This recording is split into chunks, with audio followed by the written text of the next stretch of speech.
Peregrinación a un nuevo encuentro con Dante y las tres beldades. Estación 82. En la biblioteca de Anselmo de Canterbury. La puerta estaba entreabierta, por lo que no tuve dificultad para entrar. Era una biblioteca donde los libros no solamente llenaban las estanterías, sino también un amplio escritorio y varios baúles antiguos de madera. Detrás del escritorio estaba un hombre vestido con sotana del color que usaban los monjes benedictinos del siglo XI. Me saludó amablemente, fue a buscar una silla que estaba en un rincón, la trasladó hasta el escritorio y me invitó a sentarme. ¿Qué te trae por acá? Debe ser algo especial, porque es muy extraño que llegue a las esferas celestiales un alma que aún no se ha desprendido de su cuerpo mortal. Es una larga historia. Soy un hombre del siglo XXI, a quien se le ha permitido un viaje por los mundos de ultratumba. Recientemente, una dama singular de nombre Metafísica me aconsejó que pasara a conversar con usted y con sus vecinos Parménides y Platón. Con ellos acabo de estar. La dama aseguró que ustedes tres me prepararían para que yo pudiera alcanzar una experiencia metafísica. ¿Puedo saber tu nombre? Anselmo de Canterbury. Tal vez pueda indicarte el método o camino para esa experiencia espiritual que buscas, pero quien debe recorrer el camino y hacer la experiencia eres tú mismo. Es algo que solo depende de ti. Si quieres, puedo prepararte intelectualmente, pero solo eso. Es lo que deseo y espero. Quedaré eternamente agradecido de tus enseñanzas. Puedo anticiparte que estudié el argumento ontológico de la existencia de Dios en tu obra Proslogión. Me complace saber que todavía se conozca mi libro, habiendo pasado 10 siglos desde que lo escribí. ¿Puedes contarme lo que piensan en tu tiempo sobre mi obra? Lamento informarte que la mayoría de los filósofos sostiene que tu argumento ontológico no demuestra que Dios exista, porque una idea de Dios es solo una idea, y desde una idea no puede concluirse que lo pensado, aunque se lo conciba y argumente como existente, exista realmente. Vaya, replicó Anselmo, parece que no se ha comprendido del todo lo que escribí, pues lo que propuse no fue un argumento conceptual para probar la existencia de Dios, sino una vía para alcanzar una experiencia intelectual del existente. No se trata de tener una idea de Dios, sino una experiencia intelectual del existente perfecto.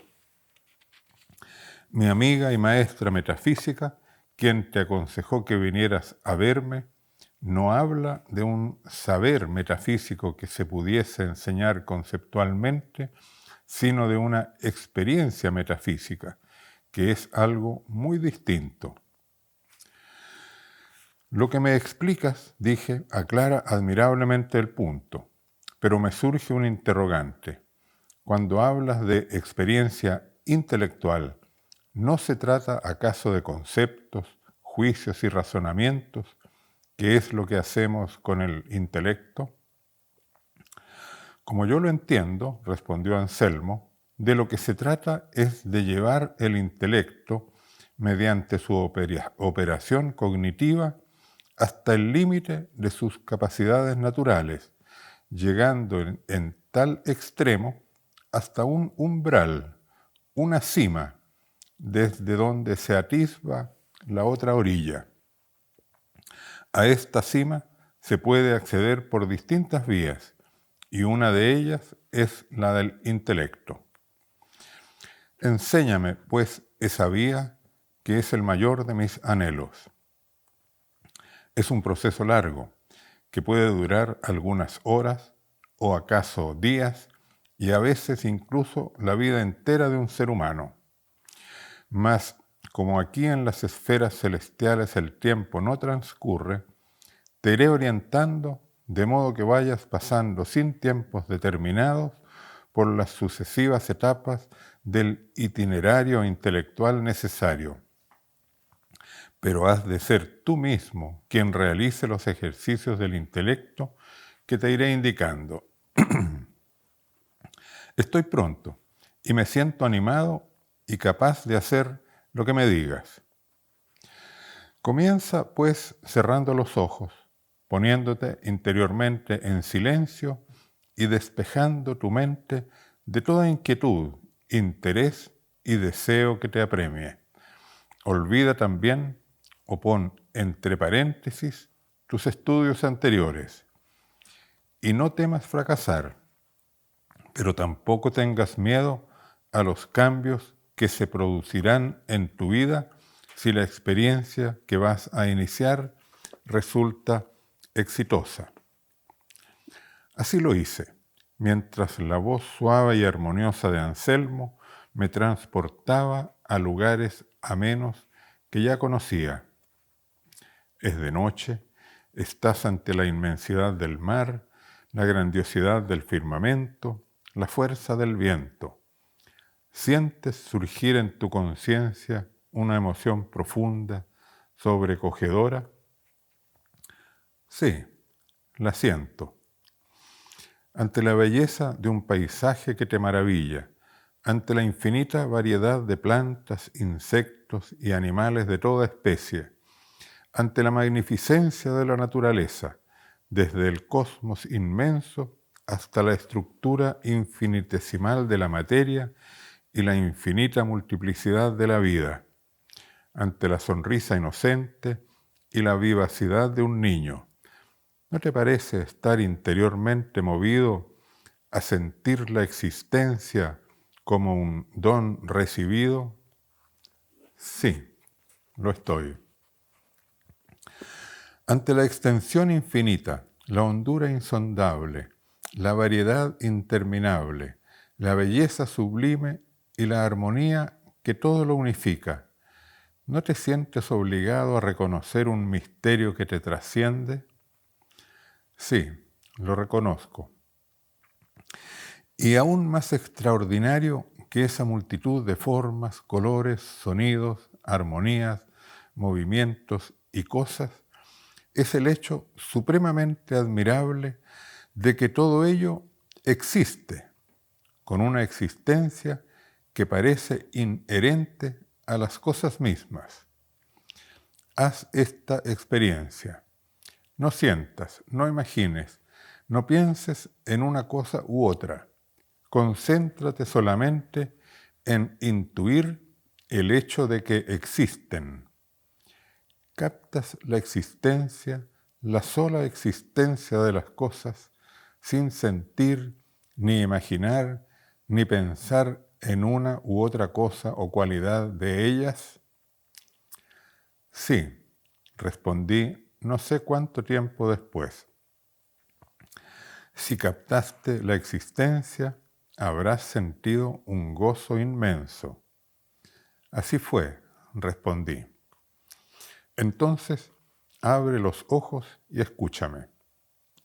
Aquí estoy, como regresando de un paseo por paisajes y emociones singularmente placenteras.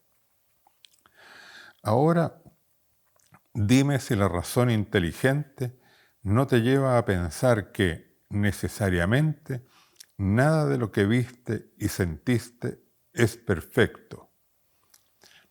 Así es, respondí, aunque más no sea, porque todo aquello tan maravilloso es, sin embargo, transitorio, está afectado inevitablemente por el tiempo y cada cosa tiene un límite en el espacio. ¿Concibes que la misma existencia de todo aquello es también precario y transitorio? En efecto, así lo pienso, y no podría concebir como existencia perfecta la de algo que ahora es y luego deja de ser. Tu conclusión es correcta, confirmó Anselmo. La inteligencia te lleva a concluir que la existencia de todo lo que tanto te sorprende y maravilla es precaria, perecedera, imperfecta. Anselmo guardó silencio un largo rato, como dejándome pensar por mi cuenta. ¿Eso es todo lo que me vas a enseñar?, le pregunté cuando me pareció que lo había comprendido todo y que había pasado suficiente tiempo. Eres demasiado impaciente, me dijo Anselmo, y eso no es conducente al fin que buscas. Ahora descansa, duerme si quieres, y después continuamos.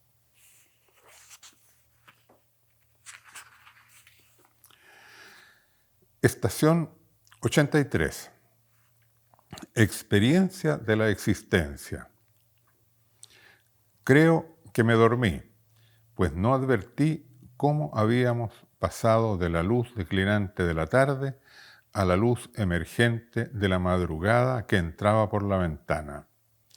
Anselmo había puesto sobre el escritorio 2 panes y 2 vasos de ambrosía. Me invitó a tomar lo que apeteciera.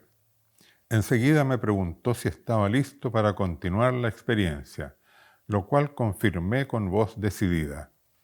Entonces dijo: cierra los ojos y ponte en silencio interior.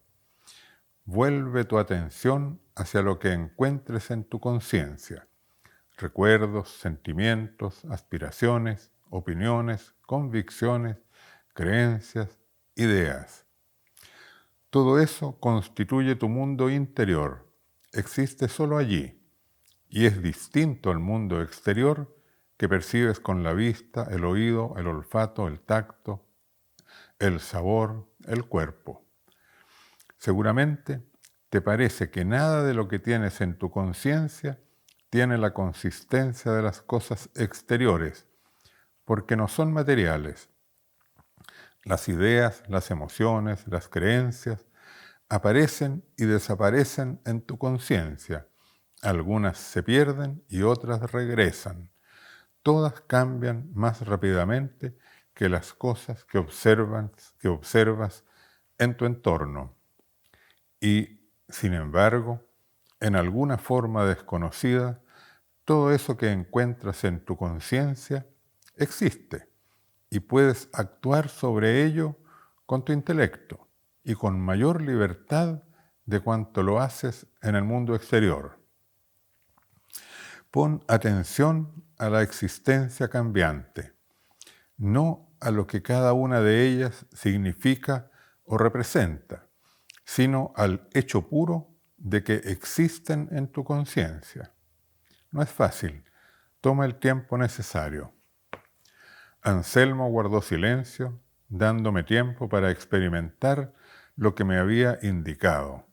Enseguida continuó: y ahora deja a un lado todo contenido que pueda haber en tu conciencia y concéntrate en tu conciencia misma. Toma conciencia de ser consciente de tu conciencia. Toma conciencia de que existes. Anselmo dejó de hablar. Yo experimenté mi existir. El gozo que me produjo experimentarme existente fue aún más intenso del que sentí cuando capté la existencia del mundo exterior. No sé cuánto tiempo pasó, o si pasó o no el tiempo.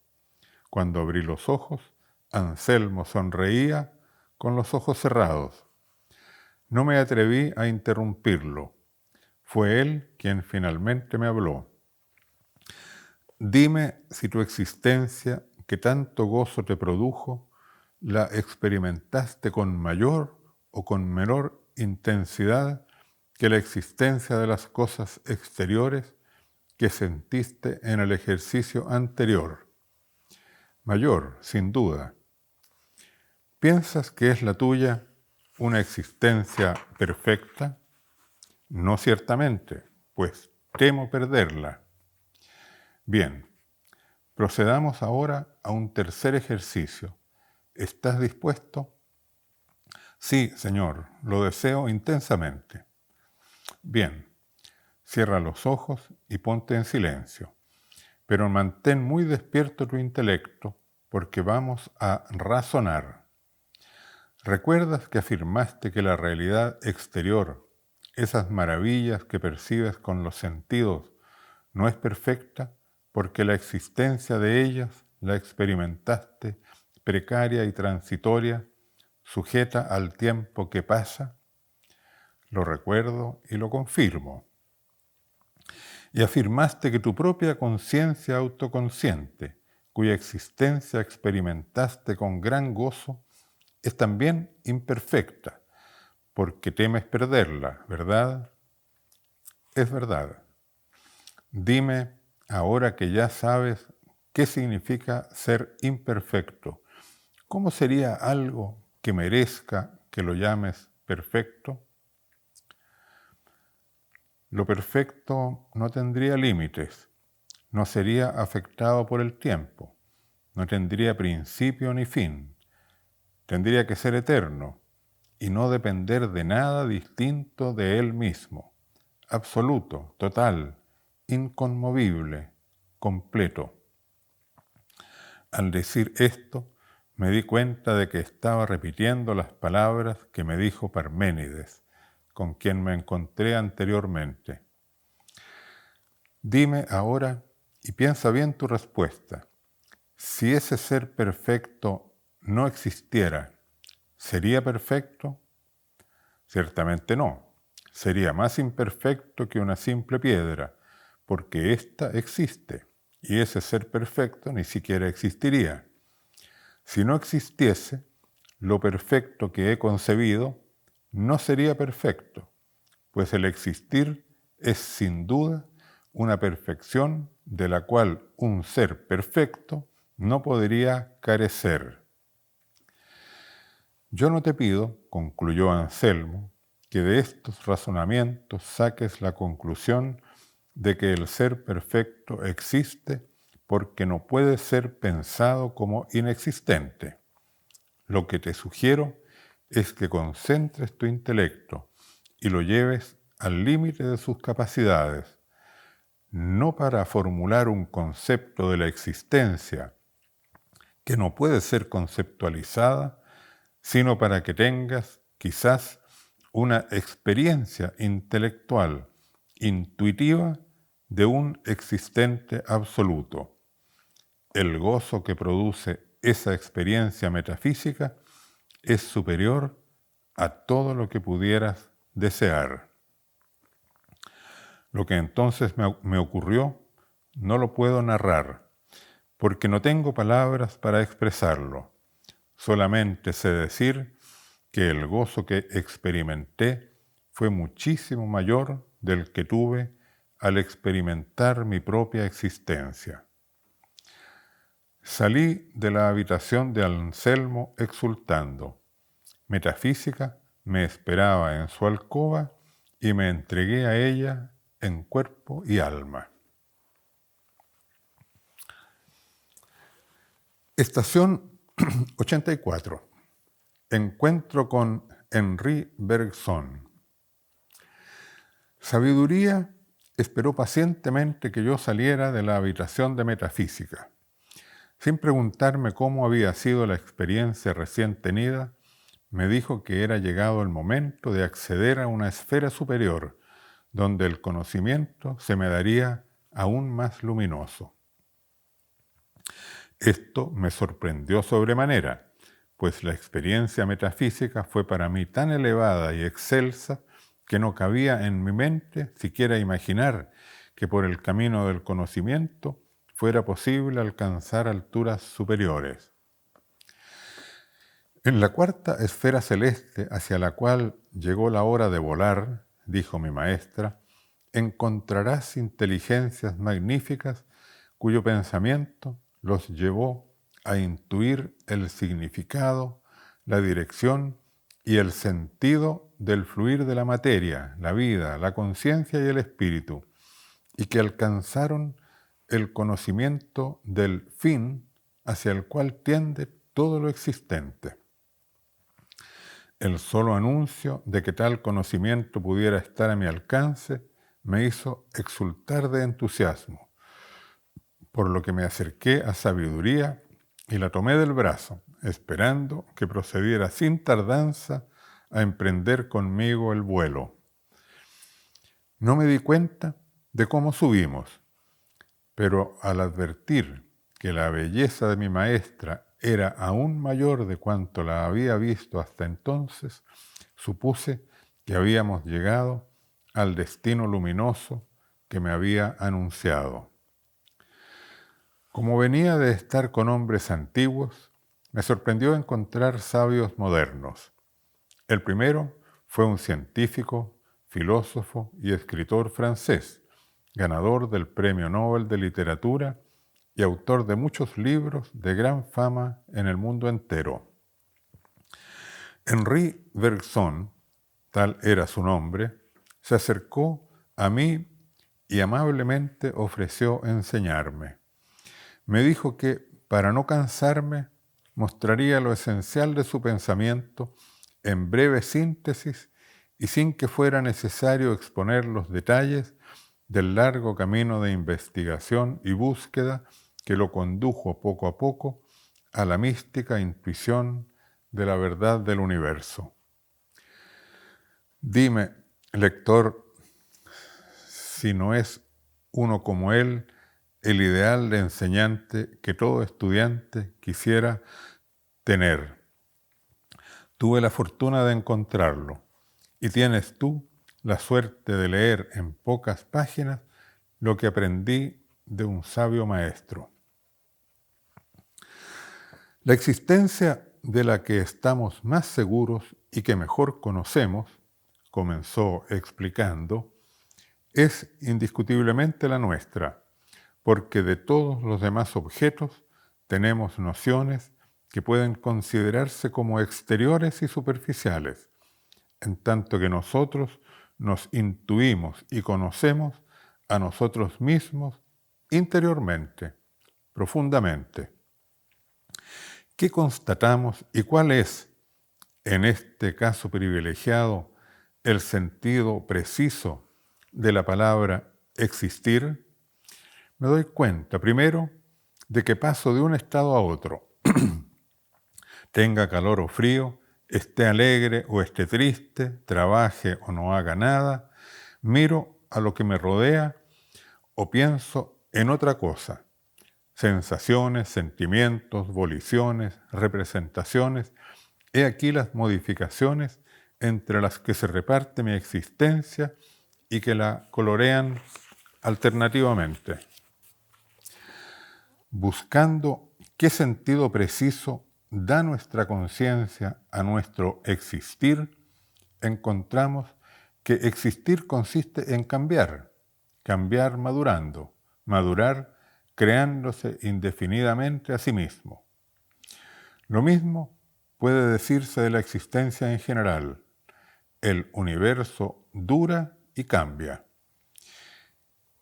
Y cuanto más profundizamos en la naturaleza del existir y del cambiar, más comprendemos que duración significa creación continua de lo absolutamente nuevo. La existencia de lo real es la duración por el cambio, que podemos llamar evolución. Implica una continuación real del pasado por el presente. Esto lo comparten la materia, el ser vivo y la conciencia. Las formas más altas, más complejas, más organizadas, salen de formas más elementales. Lo más complejo ha podido salir de lo más simple por vía de evolución. La vida, como la conciencia, a cada instante crea alguna cosa. La evolución de la vida es una creación continua de imprevisible forma. Este proceso, desde sus orígenes, es la continuidad de un solo y mismo impulso vital que pasa de una generación a la siguiente y que se va repartiendo en líneas de evolución diversas, creando siempre nuevas especies. En cuanto al camino, no está predefinido, porque es creado a medida del acto que lo recorre. No se trata del cumplimiento detallado de un plan. Aquí hay algo más y mejor que un plan que se realiza. Un plan es término asignado a un trabajo. Cierra el porvenir del que dibuja la forma. Ante la evolución de la vida, por el contrario, las puertas del futuro permanecen abiertas. Es una creación sin fin que se prosigue en virtud de un movimiento inicial. Este movimiento procura la unidad del mundo organizado, unidad fecunda, de una riqueza infinita, superior a lo que ninguna inteligencia podría soñar, ya que la inteligencia no es más que uno de sus aspectos o de sus productos. Esta evolución, que es una creación renovada incesantemente, crea poco a poco no solamente las formas de la vida, sino las conciencias y las inteligencias que son capaces de comprenderla y de expresarla. Pero, debido a los límites del conocimiento reservado a la inteligencia, la intuición puede hacernos aprehender lo que los datos de la inteligencia tienen aquí de insuficiente y nos deja entrever el medio para completarlos. La intuición, por la comunicación simpática que establece entre nosotros y el resto de los seres vivos, y por la dilatación que obtiene de nuestra conciencia, nos introduce en el dominio propio de la existencia, que es con penetración recíproca, creación indefinidamente continuada. ¿Cómo es, pregunté, que la inteligencia y la intuición se diferencian y se complementan? Si la conciencia se ha escindido en inteligencia y en intuición, es debido a la necesidad de, por un lado, aplicarse a la materia para subsistir y, por otro lado, a la necesidad de seguir al mismo tiempo la corriente de la vida. Todo ocurre como si una gran corriente de conciencia hubiese penetrado en la materia y la llevase hacia la organización. La vida es la conciencia lanzada a través de la materia, pero la conciencia, antes de manifestarse como tal, ha tenido que adormecerse, como la crisálida dentro de la envoltura en la que se prepara las alas. Pero el despertar podía hacerse de dos maneras, ya en el sentido de la inteligencia, ya en el de la intuición. La intuición, de buenas a primeras, parece preferible a la inteligencia, puesto que en la intuición la vida y la conciencia permanecen como interiores a sí mismas. Pero justamente porque la inteligencia se adapta a los objetos de afuera, alcanza a derribar los obstáculos que se le oponen y a ampliar indefinidamente sus dominios.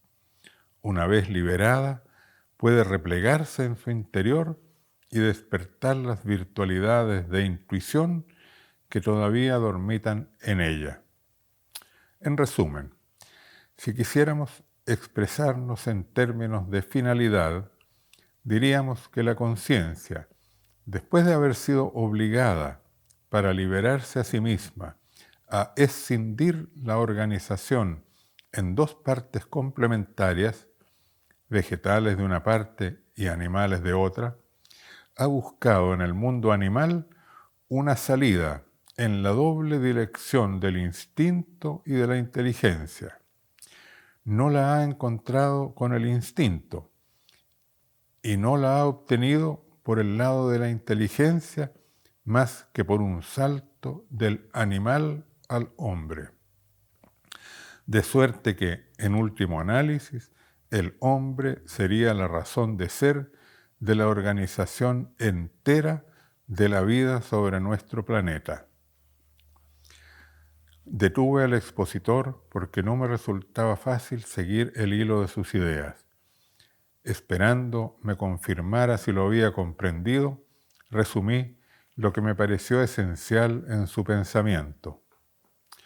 Puedo entender, de lo que dice usted, que la conciencia pugna por aparecer, penetrando la materia y haciéndola evolucionar hacia la vida que aparece en sus dos formas básicas, vegetal y animal. En la forma animal tiende a surgir como instinto y como inteligencia. Como instinto se frustra, logrando aparecer como inteligencia en la especie humana. Bien, confirmó Bergson.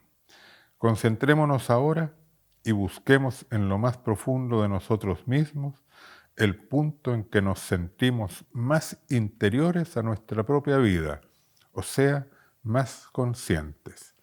Y entonces nos sumiremos intuitivamente en la pura duración, en la pura existencia, siempre en marcha, nutriéndose sin cesar de un presente absolutamente nuevo.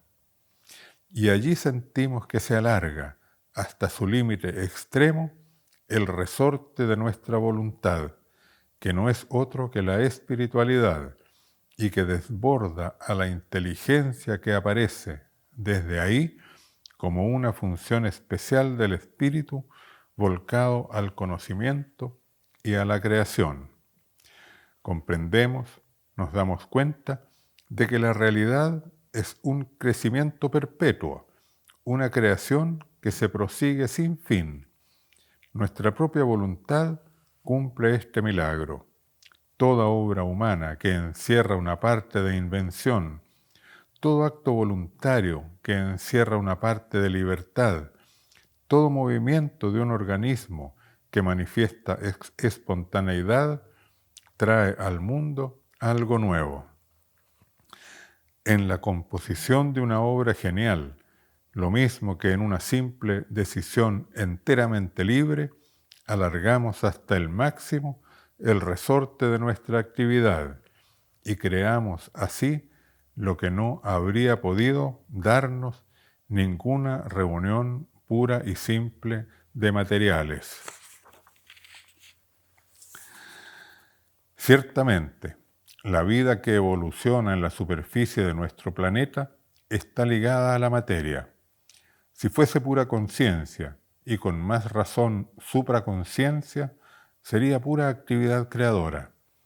De hecho, la vida se encuentra fuertemente unida a un organismo que la somete a las leyes generales de la materia inerte. Pero todo pasa como si hiciese lo posible para liberarse de las leyes. Permítame una interrupción y dígame si lo entiendo al proponer un ejemplo. Las aves que se alzan al cielo y se mantienen largamente en las alturas, si bien su vuelo no niega que la gravitación universal continúa pesando sobre ellas, han sin embargo logrado romper el determinismo material que mantiene a los seres apegados a la tierra. Es un buen ejemplo, y lo mismo puedo decir del ojo, capaz de llevar la luz exterior al interior de un cráneo que se mantiene en la oscuridad. El impulso de vida del que hablamos consiste, en suma, en una exigencia de creación. No puede crear algo absoluto y de la nada, porque encuentra ante él la materia, es decir, el movimiento inverso al suyo, pero se apodera de esta materia, que es la necesidad misma, y tiende a introducir en ella la mayor suma posible de indeterminación y de libertad. La evolución de la vida, en la doble dirección de la individualidad y de la asociación, no tiene nada de accidental. descansa en la esencia misma de la vida. Esencial es también la marcha hacia la reflexión. Si nuestros análisis son exactos, en el origen de la vida está la conciencia, o mejor, la supraconciencia. Conciencia o supraconciencia son como el cohete, cuyas cenizas ya extintas se convierten en materia. Conciencia es también lo que subsiste del cohete mismo, que atraviesa las cenizas y las ilumina en organismos. Con el hombre, la conciencia rompe la cadena. En el hombre, y únicamente en el hombre, alcanza su liberación. Toda la historia de la vida hasta él había sido la de un esfuerzo de la conciencia para elevar la materia y de un aplastamiento más o menos completo de la conciencia por la materia que volvía a caer sobre ella. La empresa resultaba paradójica. Si pudiese hablarse así, y no metafóricamente, de empresa y de esfuerzo, se trataba de crear con la materia, que es la necesidad misma, un instrumento de libertad, de fabricar una mecánica que triunfase del mecanismo y de emplear el determinismo de la materia para pasar a través de las mallas que le había tendido. Pero en todas partes, y a excepción del hombre, la conciencia se ha dejado prender en las mallas que quería atravesar. Ha quedado cautiva de los mecanismos que había montado. El automatismo del que pretendía hacer uso en el sentido de la libertad se enrolla alrededor de ella y la arrastra. No tiene fuerzas para sustraerse a él, porque la energía de que había hecho provisión para los actos se emplea casi enteramente en mantener el equilibrio infinitamente sutil, esencialmente inestable, al que ha llevado a la materia. Lo debe, sin duda, a la superioridad de su cerebro, que le permite construir un número ilimitado de mecanismos motores, o poner sin cesar nuevos hábitos a los antiguos y, al dividir el automatismo contra sí mismo, dominarlo. Lo debe a su lenguaje, que suministra a la conciencia un cuerpo inmaterial en el que encarnarse y la dispensa así de posarse exclusivamente sobre los cuerpos materiales que primero la arrastrarían y luego la englutirían. Lo debe a la vida social, que almacena y conserva los esfuerzos como el lenguaje almacena el pensamiento. Fija con ello un nivel medio al que los individuos deberán llegar sin esfuerzo y, por esta excitación inicial, impide a los mediocres dormirse y lanza a los mejores hacia arriba. Pero nuestro cerebro, nuestra sociedad y nuestro lenguaje no son más que los signos exteriores y diversos de una sola y misma superioridad interna. Dicen, cada uno a su manera, el éxito único, excepcional que ha alcanzado la vida en un momento dado de su evolución. Traducen la diferencia de naturaleza, y no solamente de grado, que separa al hombre del resto de la animalidad. Únicamente en el hombre la conciencia ha proseguido su camino.